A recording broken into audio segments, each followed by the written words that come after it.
kusagil nagu ma ei tea, pool aastat tagasi ma olen saanud nagu pakkumine, et olla siin laos töökeskkonna nagu volinik, et inimesed saavad nagu pöörduda minu pool, kui neil tekivad mingi küsimused. Kuna ma olen siin nagu 5 aasta jooksul proovinud erinevad nagu ametikohad, sain päris nagu palju kogemus, kuidas see töö peab nagu välja nägema ja mis tööd teeb iga inimene siin meil laos.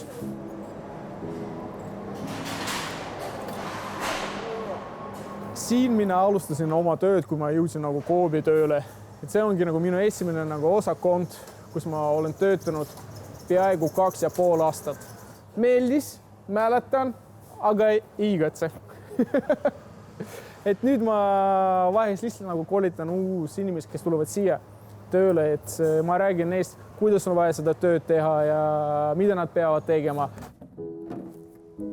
Tööalaselt kõige suurem ja parem kontakt Aleksandriga oli see, kui ma kutsusin teda appi oma koolitust tegema, sest mul oli vaja läbi viia see vene keeles, mida ma ise ei valda.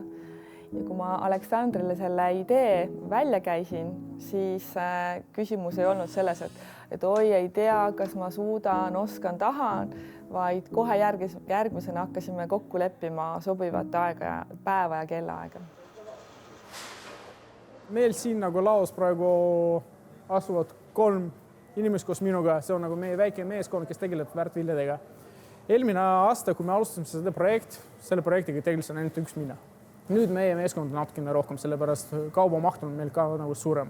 Meie meeskond kontrollib marjade kvaliteet. Praegu nad vaatavad masikaid, nagu masika oleks nagu ilus, meil oleks tulnud õige kaubakogus, täpselt see, mis meil oli tellinud. Meil laos siin tegelikult päris külm, et me töötame õhutemperatuuriga 2-4 kraadi. Aga mina nagu inimene, kes nagu meeldib talv, tegeleb selle väga hästi. Ja muidugi väga palju aitab soe süda, mis mul ma arvan on olemas ja mis nagu soojendab mind kogu seda päev.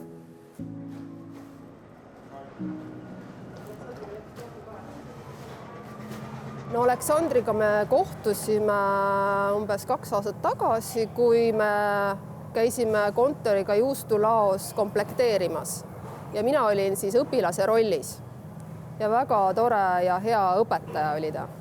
Ta on väga püüdlik, ta tahab teha oma tööd väga korralikult ja tõesti ta püüab, sellepärast ta käib ja küsib ka tagasisidet ja kui kauplustel on ka pretensioonid toodete kohta, on ta alati küsinud kauplustelt, et palun täpsustage täpsemalt, et mis probleem maasikatel oli.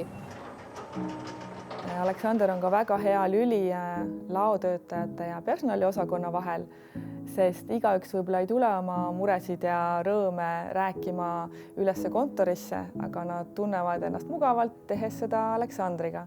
Ja Aleksander jällegi oskab ilusti tulla ülesse kontorisse ja otsida õige inimese, kellega edasi rääkida. Kui me räägime sellest, et nagu miks Coop on äge tööandja, ma arvan, see üks suurmas põhjus on see, et siin sa võid nagu alati proovida midagi nagu uud.